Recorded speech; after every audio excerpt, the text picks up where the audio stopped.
The thing we did at Blueprint that was unique is we looked through every single scientific publication ever published on health span, lifespan. We ranked them according to effect, increase in lifespan or health span extension, and then we scored the believability of the evidence. And then we took that list, 500 things long, and we applied everything in me according to those power laws. And then we did the same thing and put it into a product that could be mass market.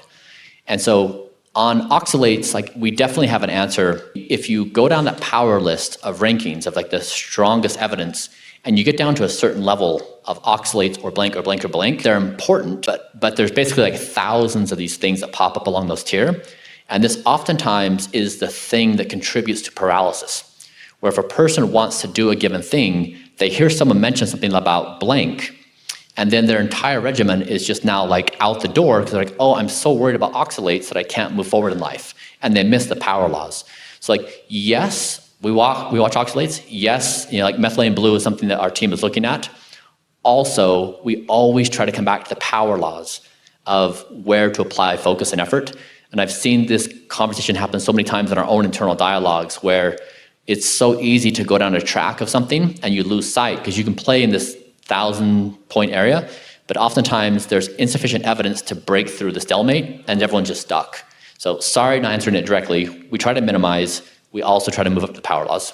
How do you see, AI or Blueprint being able to help shift people's beliefs that then lead them down the right path? I draw the parallel of when the 13 colonies were trying to figure out what to do with themselves. There was this argument, the king is sturdy and powerful and nice to have. And then there was this new emergent ideas of what if we did this new democracy thing where people voted? And the colonies were split. And it was a vicious debate. Thomas Paine wrote this pamphlet, Common Sense, and he said, look, the monarch, I understand it's stable and we know this thing, but they also stink. They're not really good at managing affairs. We understand what's going on the ground here. We have intimate knowledge of our own needs. But then people are you're telling me that this guy's gonna vote? Nah, I'm not gonna believe that. And so it was a very vicious debate. But basically, democracy turned out to be a better form of governance than a monarchy. It was just more efficient at managing, it's better information management theory, and it was superior. What I'm proposing is a new way to understand self. And so currently, we have a monarch, our minds. Our monarch decides everything we do. If we want the brownie, we do it. If we walk down and we look at the menu of items, we choose what we want. And what I said is there's a better approach, a democratic approach. Probe the body and ask the body what it needs. Hey heart, what's up? How are you doing? Give me your anatomical measurements, give me your functional characteristics, let's look at the evidence and create a protocol to satisfy the needs of the heart and then do that with every single organ of the body. And so I said, monarch, thank you, but you're out. A new system of democratic rule, you're in, and you're gonna be paired with scientific evidence and protocol for this continuous feedback loop. So now my body takes care of itself and my mind observes it. And so it's just a new way to understand self that transforms how we have been as a monarch to this new system that is basically superior. To pull this outside of ourselves, we have a self-harm problem as a species. All of us do. We treat planet Earth the same way we treat our bodies. It's an identical relationship. We're destroying our home, our bodies, and we're destroying planet Earth. And so the question is, how do you respond to the existential nature of this crisis? And so, in short, anything my mind spins up about a future preference or want or imagination, I can just chuckle at because it's not working in the current reality of what we're walking into. The future reality may be unimaginable to us in every capacity.